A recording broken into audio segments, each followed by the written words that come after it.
والسلام على من لا نبي بعده وعلى آله وصحبه ومن دعا بدعوته بإحسان إلى يوم الدين قال الله سبحانه وتعالى أطيعوا الله وأطيعوا الرسول আজকের অনুষ্ঠানের সম্মানীয় সভাপতি চট্টগ্রাম ইসলামী বিশ্ববিদ্যালয়ের সম্মানীয় অধ্যাপক জনাব ডক্টর মুসলিউদ্দিন স্যার, মঞ্চে উপবিষ্ট উলামায়ে কেরাম, আমার সময় খুব কম। গত বছর যেই বিষয়টি আলোচনা করেছিলাম তার চাইতে একটু আলাদা কিছু কথা আপনাদের সামনে তুলে ধরব। আজকের মাননীয় প্রধান অতিথি বেদাতের একটা সুন্দর উপমা দিয়ে গেছেন।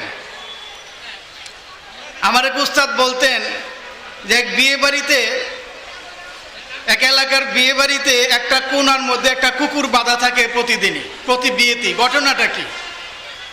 আগের কোনো এক বিয়েতে কুকুর ডিস্টার্ব করছে, তাই বাপদাদারা কুকুর বেঁধে রাখছে। এখন মানুষ মনে করা শুরু করলো বিয়ে বাড়িতে কুত্তা বাঁধে রাখা সুন্নত। এখন প্রত্যেক বিয়েতেই কুকুর বেঁধে রাখা হয়। কুকুর না পাইলে অন্য বাড়ি থেকে কুকুর দাঁড় করা হয়। তাও যদি না পাওয়া যায় ডেকোরেটরের লোকেরা কুকুরও ভাড়া দেয়, কারণ বিয়েতে কুত্তা লাগবে, কুত্তা ছাড়া বিয়ে হবে না। এইভাবে বেদাতের প্রসার ঘটে। আপনারই বলেন বিয়ে বাড়িতে কুকুর লাগে? লাগে না। কে বা কারা কখন কোন যুগে এই কাজ করছে? মানুষ এটাকে সুন্নাহ মনে করে এটার উপর আমল করা শুরু করেছে। সম্মানিত উপস্থিতি, বেদাতের কিভাবে প্রসার হয় দেশে আমি একটু সংক্ষেপে তুলে ধরার চেষ্টা করব। আমাদের উপমহাদেশে বেদাতের প্রসার করে রাষ্ট্রীয়ভাবে। যদি বাংলাদেশের উদাহরণ দিয়ে আগে একটু পরে যাই, আমাদের পার্লামেন্টগুলোতে যখন কোনো এমপি মারা যায়, মন্ত্রী মারা যায়, দেশের কোনো বুদ্ধিজীবী মারা যায়, স্পিকার সাহেব বলে সবাই দাঁড়িয়ে 1 মিনিট নীরবতা পালন করেন। আচ্ছা, আপনারাই বলেন দেখি, আমরা যদি 1 মিনিট নীরবতা পালন করি, যে মরছে তার কবরে আযাব হয়ে থাকলে দাঁড়ায় থাকলে বন্ধ হবে? যদি বন্ধ হতো তাহলে দেশের ধনী মানুষ পালা করে এসিপ, বিসিপ, সিসিপ 3 জন করে লোক রাখতো, যে আমার মরা বাপের কবরের সামনে দাঁড়ায় থাকবা, আযাব বন্ধ হয়ে যাবে। যদি কবরে আযাব হয়ে থাকে আর কোন ছেলে কবরের কাছে যাইয়া দাঁড়ায় থাকে, ফেরেশতারা ওই বেটারে পিটাইবো আর কইবো তোরে পিটাইতাছি, তোর পোলা চুপ করে দাঁড়ায় রয়েছে। দুনিয়াতে এমন কোন ছেলে আছে যে বাপের পিটায় আর পোলা চুপ করে দাঁড়ায় থাকে? বেদাতিরা দাঁড়ায় থাকে। আমার এক স্যার বলতেন, দাঁড়ায় থাকবে না কেন? সে তো দোয়া পারে না। সে রব্বির হামহুমা কামা রব্বায়ানি সাগীরা দোয়াটা পারে না। অতএব কোন কালে কোথায় কোন শিক্ষা প্রতিষ্ঠানে শিখাই দিছে যে মরা মানুষের জন্য চুপচাপ দাঁড়ায় থাকো, সে দাঁড়ায় থাকে। একদিকে আমি চুপচাপ দাঁড়িয়েছি আর আরেক দিকে যিনি মরে গেছেন তার কবরে ফেরেশতারা লোহার ডান্ডা দিয়ে তার কোমর বরাবর পিটাইতেছে। কথাটা আপনারা বুঝতে পারছেন বেদাত কিভাবে রাষ্ট্রীয়ভাবে পৃষ্ঠপোষকতা করা হয়। 700 বছর ভারত শাসন করছে হিন্দুরা, 800 বছর করছে মুসলমানেরা। এদেশে মোগলদের সবচেয়ে বড় একটা যুগ চলে গেছে বেদাত চর্চা করতে করতে। মাওলানা আব্দুল্লাহ আল কাফি আল কুরাইশি আহলে হাদিস পরিচিতি বইয়ের মধ্যে লিখছেন, যখন সম্রাট আওরঙ্গজেব বাদশাহ আলমগীর যখন রাষ্ট্র ক্ষমতায় আসেন, উনি আসার পরে হানাফি মাযহাব প্রতিষ্ঠিত হয়। কোন মাযহাব?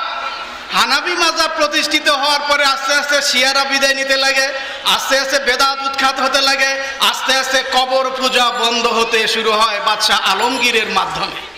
এখন যারা বলেন যে আমাদের মাযহাবের মধ্যে এই কাজটা আছে, আপনারা বলেন তো দেখি, ইমাম আবু হানিফা রাহিমাহুল্লাহ তাআলা কোনোদিন কি কবর পূজা করছেন? ইমাম আবু হানিফা কোনোদিন কবরের কাছে 1 মিনিট নীরবতা পালন করছেন? ইমাম আবু হানিফা রাহিমাহুল্লাহ কোনোদিন কি নবীর নামে দুরূদ পড়তে গিয়ে লাফ দিয়ে দাঁড়ায় উঠছেন? এগুলো একটা পর্যায়ে রাষ্ট্রীয়ভাবে বেদাতকে প্রতিষ্ঠিত করা হয়েছে। এগুলো উৎখাত করা অনেক কঠিন হয়ে গেছে। আমি একটা এলাকার মানুষ, ঢাকার পূর্বাঞ্চলের মানুষ। দীর্ঘ 60 বছর পর্যন্ত আমার বাবা একাই নড়ছেন বেদাতের বিরুদ্ধে। এমন একটা সময় গেছে নৌকাতে নিত না বেদাতিরা, বাড়ির চালে ঢিল মারত। এমন একটা সময় গেছে বাপ দাদা 14 গোষ্ঠী করে গালাগালি করতো। এত কষ্ট হয় একটা বিদাতকে উৎখাত করতে গেলে। বেদাত কেন প্রসারিত হয়? দিনের মধ্যে অমুসলিমদের সংস্কৃতি, কোথায় কে কোন এলাকায় দেখে আসছে ওইটাকে আমদানি করছে বাড়ির মধ্যে, ওইটা আবার একটু ধর্মের সাথে লাগাই দিছে। ওই খুব আহলে মক্কার কুরাইশদের মতো, কুরাইশ মুশরিকদের মতো। কোথায় সিরিয়াতে মূর্তি পূজা দেখছে তুফাইল বিন আমর, ওইখান থেকে একটা মূর্তি কাঁধে করে নিয়ে আসছে, গোটা মূর্তির সয়লাভ হয়ে গেছে। কোথায় গেছে মঈনুদ্দিন চিশতির কবরে বাংলার কোনো এক হুজুর, ওইখান থেকে ফুলের একটা পূজা নিয়ে আসছে।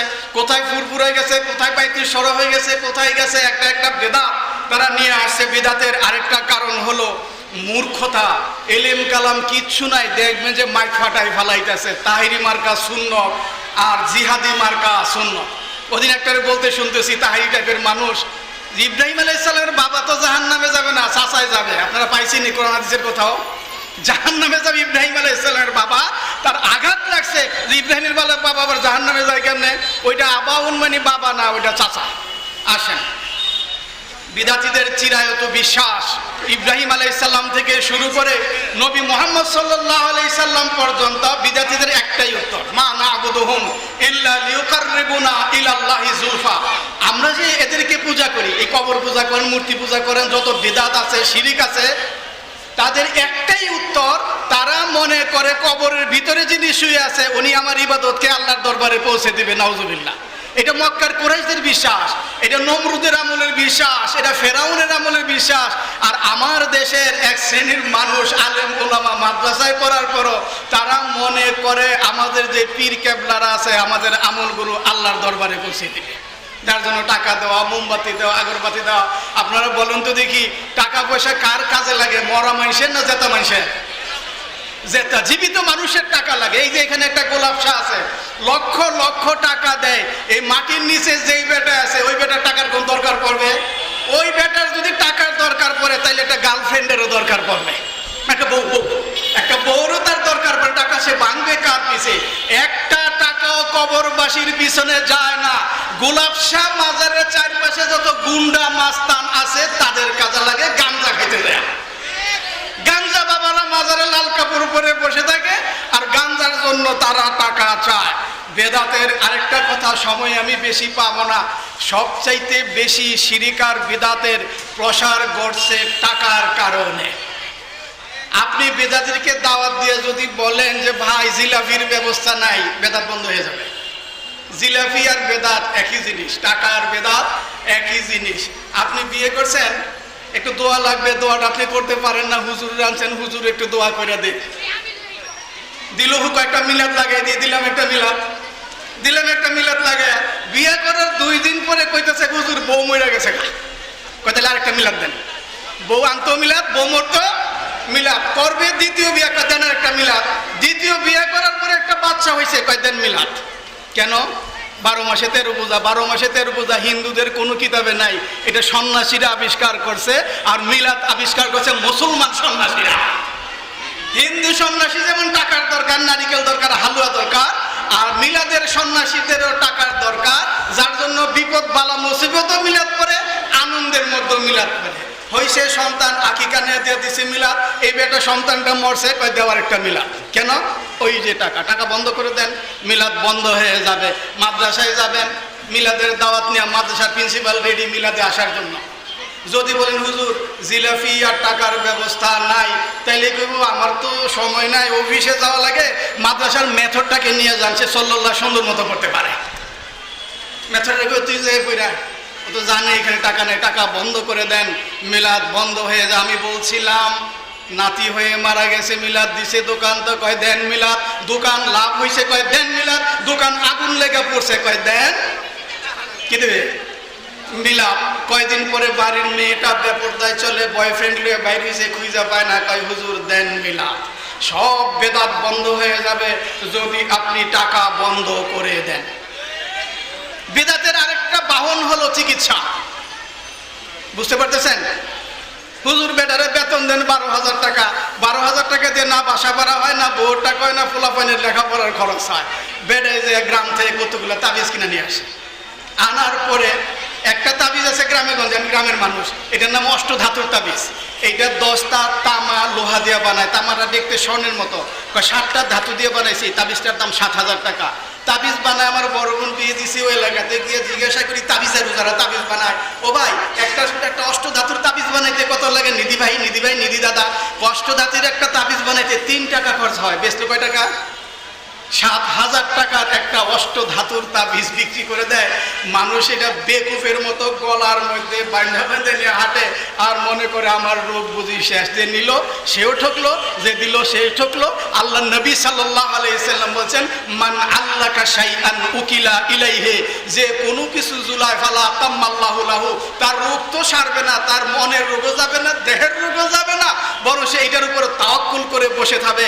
মান আল্লাকা তামিমাতান ফাকাদ আশরাকা, শুরু করলো বিদাত দিয়া তাবিজ ঝুলানোর পরে সেই লোকটা হয়ে গেল মুশরিক। আসেন বিদাত কিভাবে মানুষকে আপসেট করে ফেলে। নামাজে দাঁড়াইছে, ওযু করতে গিয়ে ঘাড় মাসা করছে, এটা সুন্নত না বেদাত? আসতে করলেন যে এটা সুন্নত না বেদাত ঘাড় মাসা করা? সালাতের মধ্যে দাঁড়াইয়া ইন্নী জাহাতু ওয়াজহিয়া লিল্লাযী, আসলে ইন্নী জাহাতু যারা পারে না এরা পরে ইন্নী জাহাতু ওয়াজহিয়া লিল্লাযী পড়ার পরে করলো আরেকটা বিদআত। আল্লাহর নবীরা সালাতের ভিতরে পড়ছেন, উনি এটা বাইরে পড়ছেন, নাম দিচ্ছে জায়নামাজের দোয়া। যারা উলামায়ে কেরাম আছেন, হানাফি হাদিস যারাই আছেন, জায়নামাজের দোয়া বলতে কোনো দোয়া আছে? কিচ্ছু নাই। এটা জায়নামাজে দাঁড়ানোর আগে জামাতে যায় দাঁড়াইছে, ইমাম সাহেব ওইখানে সূরা ফাতিহা পড়তেছে, ওইখানে তাকবীর তাহমিদ দিচ্ছে, একটার পর একটা ফরজ করতেছে, ফরজ আমল করতেছে, উনি এখানে দাঁড়ায় বেদাত করতেছে। প্রথম করছে ওযুতে বেদাত, তারপরে যাইয়া জায়নামাজে দাঁড়ায় নিওয়াজ্জাহাতু করছে, তারপরে নামাজের ভিতরে সব তাসবিহ তাহলিল পড়ার পরে সালাম ফিরে দিয়া আল্লাহর নবী যেই তাসবিহগুলো শিখাইছে, সুবহানাল্লাহ, আলহামদুলিল্লাহ, আল্লাহু আকবার, আয়াতুল কুরসি সব বাদ দেওয়ার পরে আল্লাহুম্মা আমিন বিরহমাতিকা ইয়া আরহামার রাহিমিন, শুনছেন আপনারা? হ্যাঁ, এইটা না কইরা ডান হাত দিয়া মাথার মধ্যে এমনি বসে থাকে, খেয়াল করবেন, দেখছেন এরকম ইমাম সাহেব এমনি বসে থাকে, কি যেন একটা দোয়া পড়ে। আমি লক্ষ্য করছি সে দোয়া পড়ে আর যাই পড়ে মনে মনে হয়তো ভাবে দাওরায় হাদিস পাশ করলাম, কামিল পাশ করলাম, কোন হাদিসের মধ্যে এইটা তো পাই নাই সালাম ফিরানোর পরে মাথায় হাত দিয়ে আমি বসে থাকতে। আসলে কেন হাত দেয় জানেন? সে জানে যে এটা না করলে মানুষে ভাববে আমি ওয়াহাবি। ওয়াহাবি চিনেন? হানাফি মাযহাবের মধ্যে যারা বেদাত করে না এদেরকে বলা হয় ওয়াহাবি। আর যেগুলা কাট্টা বেদাতি, যেগুলা গামজাখোর, যেগুলা মাজারে দৌড়ায়, ভণ্ডপীর, এদেরকে বলা হয় সুন্নি। সুন্নত নাই, নাম কি? সুন্নি। তখন সে মাথায় হাত দিয়ে আফসোস করে, সর্বনাশটাই করলাম, 4 রাকাত যোহরের ফরজ করলাম, পুরো নামাজই তো বাতিল, 10টা বেদাত করছি নামাজের ভিতরে। ঠিক আছে কথাটা? এইভাবে যুগে যুগে যুগে যুগে আমাদের দেশে বেদাতগুলো প্রতিষ্ঠিত হয়েছে, আফসোসে বেকার। এরপরে বেকার সমস্যা। আমি ওই দিন এক জায়গায় হাদিস পড়ি, দুজনে পড়াপড়ি করি, হাদিস মোতালা করতেছি, তো এখানে বলতেছে যে মিলাদ, তাবিজ, এই যে ধরনের যতগুলো বেদাত আছে, আর কি হুজুর না করেন না কেন? উনি হানাফি মাযহাবের মুহাদ্দিস, যে হুজুর আপনি না করেন না কেন? যেই কয় টাকা বেতন পায় এরা কিছু টাকা পয়সা কামাই করে এরা একটু খাক না, আপনি বাধা দেন কেন? তাই জগতের যত বেদাতি আছে অন্য কাজে না যাইয়া এই বেদাতের মধ্যে ঢুকে। কারণ মাদ্রাসার যে সিলেবাসটা বাংলাদেশে আছে এইটা বহুলাংশেই পড়ার পরে সমাজে বেশি কাজে লাগে না। কিছু কিছু পোলাপাইন ভালোভাবে পড়াশোনা করার পরে একটু বিশ্ববিদ্যালয়ে যায়, একটু চাকরি বাকরি পায়, বাকি যেগুলো রাত জায়গা হাদিসের অনুবাদ পড়ে না, ব্যাখ্যা পড়ে না, আসমাই রেজাল্ট পড়ে না, খালি কওলা রাসূলুল্লাহ দাওয়ায় হাদিসে দৌড়াইয়া হাদিস পড়ে, জানে যে আমার এই শিক্ষা জাগতিক কোনো কাজে লাগবে না। অতএব আল্লাহর নবীর কোন কোন জায়গায় সুন্নাহ আছে ওই জায়গায় কুরআন মারো, কুরআন মেরে ওই জায়গায় বেদাত কায়েম করে নিজের জীবনটাকে আগে বাঁচাও। আপনারা বুঝছেন কথাটা কিভাবে বেদাতের প্রসারগুলো ঘটতেছে? আরেকটা হলো বেআলেম জাহেল মোল্লা, কিচ্ছু পড়বে না, ওয়াজের মধ্যে যায় একটা হাদিসও বলবে না, কোরআনের একটা এত সে জানে না, অর্থ জানে না, দাঁড়ায়া বা বৈশা এমন কিচ্ছা কাহিনী বলবে আপনি শুনেন নাই, আমি শুনি নাই, আমার বাপ দাদার 14 গোষ্ঠী শুনে নাই। গরুর কিচ্ছা শুনছেন না? যে আমার দাদা হুজুরের গরুরে ডাক দিছে, পরে গরু রশি ছিঁড়া দাদা হুজুরের দিকে দৌড় দিছে, আর তোমরা মুরিদেরা দৌড় দাও না। বাংলাদেশের বেশিরভাগ পীর জাহেল। আরেকটা তথ্য দিয়ে যায়, বাংলাদেশের একটা বেদাতি পীরও পাবেন না যে ওই পীরের বউ তার মুরিদ হইছে। বউ তো জানে তুমি কি মা, তুমি কি চিজ আমি জানি, তোমার মুরিদ আমি হব না। তুমি মুরিদ ঠকায় খাও, তুমি মুরিদের বউয়ের গায়ে হাত দিয়া ফুদাও, ঠিক আছে? তুমি মুরিদের বউয়ের দেহটাকে তুমি হালাল মনে করো, তোমার মুরিদ আমি হতে পারি। বেদাতিরা ব্যাককেল, কি বেদাতিরা? ব্যাককেল আক্কেল বুদ্ধি নাই। যদি আক্কেল বুদ্ধি থাকতো যে এইখানে কিয়ামতের মাঠে নবীরা পর্যন্ত সাহস পাবে না, আম্বিয়া আলাইহিমুস সালাম সাহস পাবে না আল্লাহর দরবারে শাফাআতের অনুমতি চাইতে, সর্বশেষ কার কাছে যাবে? নবী মুহাম্মদুর রাসূলুল্লাহ সাল্লাল্লাহু আলাইহি ওয়াসাল্লামের কাছে যাবে। এটা সুস্পষ্ট হাদিস, অস্পষ্টতার কিছু নাই। আর বেদাতীরা মনে করে কিয়ামতের মাঠে আমার দয়াল বাবা জাহাজ নিয়ে ঘাটে বসে থাকবে, পার ঘাটাতে জাহাজ নিয়ে যাবে। আপনারা কত ব্যাকেল, কিয়ামতের মাঠে নদীর মিষ্টি পানি থাকবো, সমুদ্র থাকবে, কিয়ামতের মাঠে তো পানির ব্যবস্থা নাই, ব্যাকেল তোর জাহাজ চলবে কেমনে? কতটা বেকুব, কেন বেদাত ছড়ায় দেশের মধ্যে। ওই দিন শুনতেছি আলাউদ্দিন জেহাদি নামের একটা বন্ড আছে, পাথরসার একটা মাজার আছে কিশোরগঞ্জে। এই পাথরসার যে পাথরসা যার নামে বলা হয় মাজারটা, ওই পীর সাহেব দুনিয়ার থাকা অবস্থায় পাথরের উপরে বসে বসে নদীতে ভাসতে ভাসতে দিনের দাওয়াত দিতেন। কি বুঝলেন? যেখানে আল্লাহ নবী সাল্লাল্লাহু আলাইহি সাল্লাম মেরাজে যেতে বোরাক লাগছে, যেখানে আল্লাহ নবী মক্কা থেকে মদিনায় যেতে 2.5 থেকে 3 দিন লাগছে কিনা, সেখানে আল্লাহর নবী পারতেন না, হুস করে উড়ে মদিনায় চলে যায়। আল্লাহর নবীকে যেই ক্ষমতা আল্লাহ দেন, তার বাবাকে সেই ক্ষমতা দিছে। কয় নম্বরের ব্যাককেল হইলে এই পাথরের গল্পটা বিশ্বাস করে? ওই দিন দেখি এক বেদাতি ওয়াজ করতেছে, কেমনে বেদাত ছড়ায়। আমার দয়াল বাবা বঙ্গোপসাগর পাড়ি দিয়া সন্দ্বীপে যাবে, নৌকা নাই, হঠাৎ করে একটা কুমির এসে ভাসলো, কুমিরের পিঠে চৈরা উনি কুমির দিয়া ভাসতে সন্দ্বীপে গেলেন। আপনারা বলেন তো সমুদ্রের মধ্যে কুমির থাকে না? আরেক বেদাতি ওয়াজ করে, মানুষ এগুলো বিশ্বাসও করে। আমার বাবাজি বাবা ইসহাক সাহেব যাচ্ছেন চট্টগ্রাম দিয়ে কক্সবাজারে যাবেন, রাস্তার মধ্যে হঠাৎ করে বান্দরবন এলাকা থেকে কতগুলো বাঘ এসে ওনার গাড়িটাকে ঘেরাও করছে। আমার বাবা জানালা দিয়া মাথাটা বার করে দিয়েছে, বাঘেরা আমার বাবাকে গালের মধ্যে চুম্বন করে চলে গেছে। আপনারা বলেন তো বাঘ থাকে কোথায়, সুন্দরবনে না বান্দরবনে? সুন্দরবনে বাঘ থাকে, বান্দরবনে বাঘ থাকে না। গোটা জাতিকে বোকা বানিয়ে, গোটা জাতিকে প্রতারণা করে এই বেদাতের বিকাশ বাংলাদেশে ঘটতেছে। আমি আবারও বলি, ইমানদার প্রতারিত হয় না, ইমানদার প্রতারিত হয় না। শুধু একটা কথাই বলে দিবেন, হুজুর টাকাও নাই, জিলাপিও নাই, দেখবেন বেদাতও নাই, বেদাতও বিদায়। যেখানে টাকা আছে ওইখানে বেদাত আছে, যেখানে বেদাত আছে ওইখানে টাকা আছে। প্রতারিত হবেন না, মুসলমান প্রতারিত হয় না। আল্লাহ এবং রাসূলের সঠিক অনুসরণ করলে মানুষের আমলগুলো সুন্দর হয়। 3টা কাজ মানুষ জান্নাতে চলে যাবে, যদি ঈমানের মধ্যে শিরিক না থাকে, আমলের মধ্যে বেদাত না থাকে, আর সম্পদের মধ্যে চুরি চামারি না থাকে। এই মানুষকে আল্লাহ আটকাই দিবেন না, তাকে জান্নাত দিবেন। শুধু শিরিক মুক্ত একটা ঈমান আছে। আপনি যদি মহাশূন্য পরিমাণ গুনাহ নিয়ে আল্লাহর দরবারে যান, আল্লাহ বলেন মহাশূন্য পরিমাণ ক্ষমা নিয়ে আমি কিয়ামতের মাঠে তোমার কাছে আসব। আল্লাহ রব্বুল আলামিন আমাদেরকে বিদআত মুক্ত আমল করার তৌফিক দান করুন। আসসালামু আলাইকুম ওয়া রাহমাতুল্লাহি ওয়া বারাকাতুহু। এই ভাঙা আলোচনা আবার আমি জোড়া দেওয়ার জন্য দাঁড়িয়েছি। আমি একটা বিশেষ আলোচনায় ছিলাম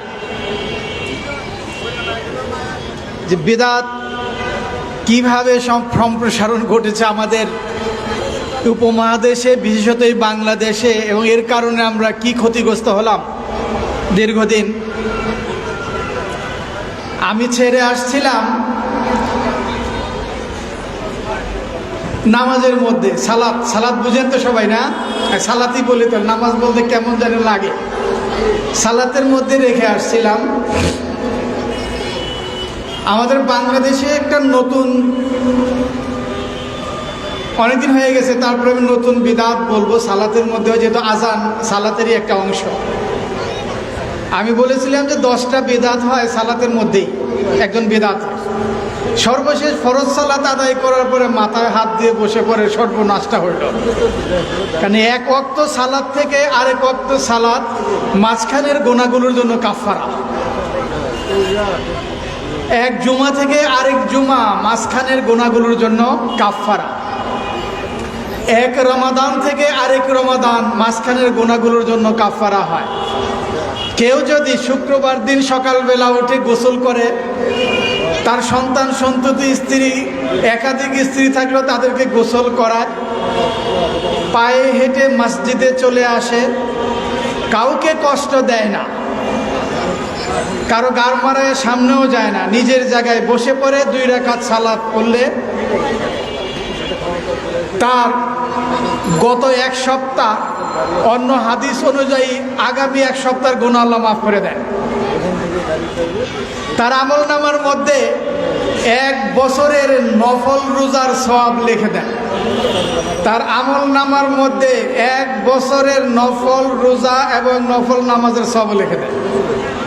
এই যে নেকিগুলো, আপনি কি মনে করেন কেউ যদি আল্লাহর রসুলের সাথে গোস্তাফি করে, বেয়াদবি করে, স্বেচ্ছাচারীভাবে নিজের খেয়াল খুশি মতো সালাত আদায় করে, সে কি নেকিটা পাবে?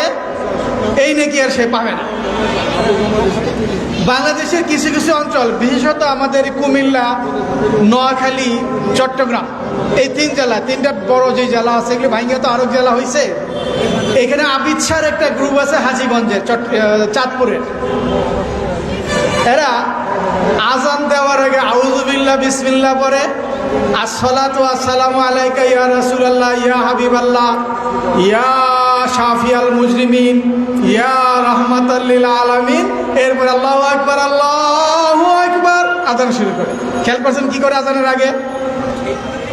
আপনারা তো জানেন দরুদ আজানের মধ্যে আছে, সেটা আজানের আগে না পরে। বুঝেন না আমার কথা? আমরা যে আল্লাহুম্মা সাল্লি আলা মুহাম্মদ বারিক আলা মুহাম্মদ আল্লাহুম্মা রাব্বা হাযিদ দাওয়াতিত তাম্মা, 3টা কাজ করি আজানের শেষে। এটা কি এই 3টা কাজ যে করি আজানের শুরুতে না আজানের শেষে? আচ্ছা, 18 সনে আমি হাজে গেলাম, যাওয়ার পরে বলতেছি যে ওনারা হাজীগঞ্জের মানুষ, ওনারা এই আমলটা করে। এই আমলটা হাদিসে নাই, এই আমলটা নবী সাল্লাল্লাহু আলাইহি সাল্লামের সুন্নাহর মধ্যে নাই। আমরা কি জবাব দিছে জানেন? কয় দোজখে গেলে যাম ওই আমল করবো। সে জাহান্নামে যাবে, তাও সে বেদাতটা করবে। এতটা পথভ্রষ্ট হয় একজন বেদাতি, কতটা বেআক্কেল। আমি বলেছিলাম বেদাত ছড়ায় বেআক্কেল, বেকুফ আর জাহেলদের মাধ্যমে বেদাত ছড়ায়। আল্লাহ নবী সাল্লাল্লাহু আলাইহি সাল্লাম বলেন, তোমাদের মধ্যে কেউ যদি আজান শুনে মুয়াজ্জিন যা বলে তুমি তাই বলো। মুয়াজ্জিন বলতেছে আল্লাহু আকবার আল্লাহু আকবার, আমিও বলবো কি আল্লাহু আকবার আল্লাহু আকবার। মুয়াজ্জিন বলতেছে আশহাদু আল্লা ইলাহা ইল্লাল্লাহ, আমিও বলবো কি আশহাদু আল্লা ইলাহা ইল্লাল্লাহ। কুলু মিসলা মা ইয়াকুল, মুয়াজ্জিন যা বলে তুমি বলো, ইল্লা হাইয়ালাতাইন, 2টা হাইয়ালা ছাড়া, হাইয়ালাস সালাহ হাইয়ালাল ফালাহ। সুম্মা সাল্লু আলাইয়া, এরপরে আমার উপর দরুদ পেশ করো। তাহলে প্রথম কাজ কি?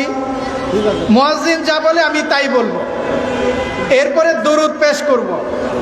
কয় সুম্মা সালুলি আল ওয়াসিলা, এরপরে আমার জন্য ওসিলা চাও। কাজ হলো কয়টা?